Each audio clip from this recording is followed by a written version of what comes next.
Sziasztok! Ma egy olyan dologról fogunk beszélni, ami a magyar nyelv egyik alapköve. Megnézzük, hogyan képes egyetlen pici ékezet egy apró vonal egy betű fölött teljesen megváltoztatni egy szó jelentését. Tartsatok velem, mert ez tényleg kulcsfontosságú. Na, kezdjünk is egy elég meredek kérdéssel. Mit szólnátok, ha azt kérdezném, inkább az életkorodat mondanád meg, vagy azt, hogy van egy betegséged? Durván hangzik, igaz. Pedig a magyarban egyetlen apró hangon múlik a kettő. És pont ez mutatja meg, miért is olyan fontos a mai témánk. Na, akkor nézzük is meg a két szót, ami a galibát okozza.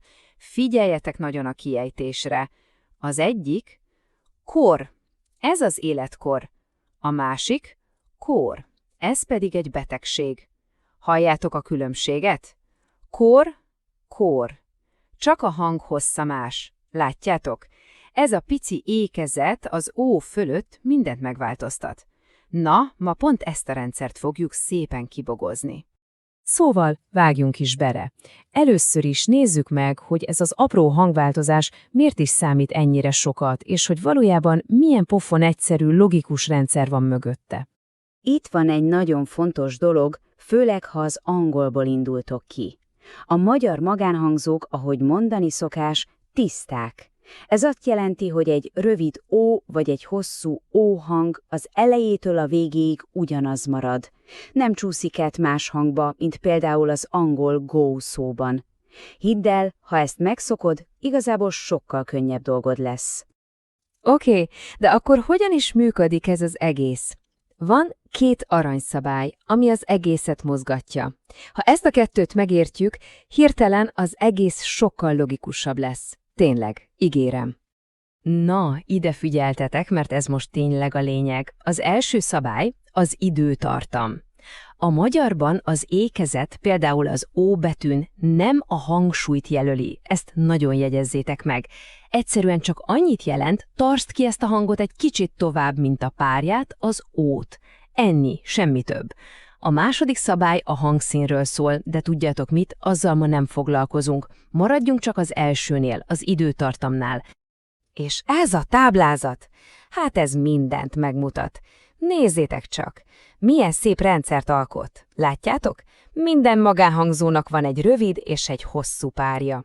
Mondjuk is ki őket együtt, hogy halljuk a különbséget, jó? Kezdjük a mély hangokkal. A, á, o, ó, u, ú. Szuper, most jöjjenek a magas hangok. E, é, i, í, ö, ő, ü, ű. Nagyszerű. Ugye, hogy van benne logika? Na, elég a száraz elméletből, jöjjön a gyakorlat. Most mondatokon keresztül fogjuk megnézni ezeket a párokat, hogy a fülünk is rájön a különbségekre. Olyan lesz, mint egy kis edzés a füleinknek. Kezdjük is az első mondattal, a kedvencünkkel.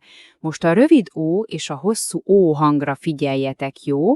Hallgassátok, lassan mondom. Az én korom 30 év, de ez nem egy nehéz kór. Na, vegyük ki a két legfontosabb szót. Az első, kor, rövid ó. A másik, kór, hosszú ó. Érzitek a különbséget? Kor, kór. Az életkorod, vagy egy betegség? Hát ez tényleg nem mindegy, ugye? Oké, menjünk tovább a következő párra. Most az ú és az ú jön. Figyeljetek a mondatban.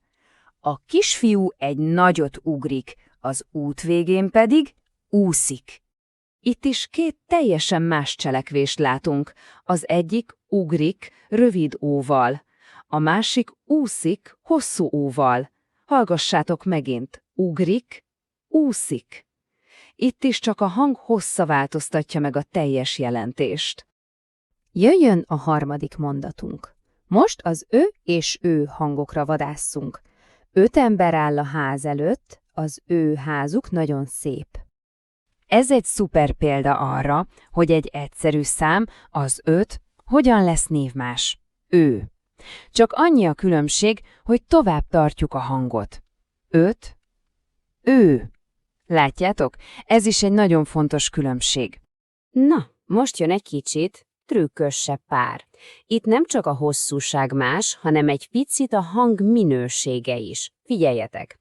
Ez a bor nagyon finom, de vigyázz a bőrödre, ne öntsd. Szóval hallgassátok csak. Bor egy rövid, mély hanggal, ami hátul képződik, és bőr egy hosszú, magasabb hanggal, ami inkább elől. Hallgassátok újra. Bor, bőr. Ez egy speciális eset, de nagyon gyakori, úgyhogy érdemes megjegyezni. Rendben. 5. mondat. Itt egy nagyon-nagyon gyakori pár jön, az e és az é közötti különbség. Kérlek, vej be egy szöget, de ne vérezzen az ujjad. Itt is van egy cselekvés, verj, rövid evvel. És mi lehet a rossz következménye? Az, hogy vérezzen hosszú évvel. Verj, vérezzen. Maga a cselekvés és a lehetséges következménye benne van a magánhangzó hosszában. Elképesztő. És elérkeztünk az utolsó példánkhoz. Most az i és az i hangokra figyeljünk. Kikopog az ajtón. Én már kínozva várom. Hát itt is elég drámai a váltás, nem? A ki egy egyszerű kérdőszó, és a kínozva, ami már szenvedést ír le. Ki kínozva. Egy apró kis vonal a betű fölött, és a jelentés teljesen a feje tetejére áll. Oké, most, hogy végigmentünk enni példán, foglaljuk össze gyorsan, hogy mi is a legfontosabb, amit ebből magunkkal kell vinnünk. Szóval mit vigyetek magatokkal ebből az egészből? A legfontosabb, hogy az ékezet a magyarban soha nem csak díszítés.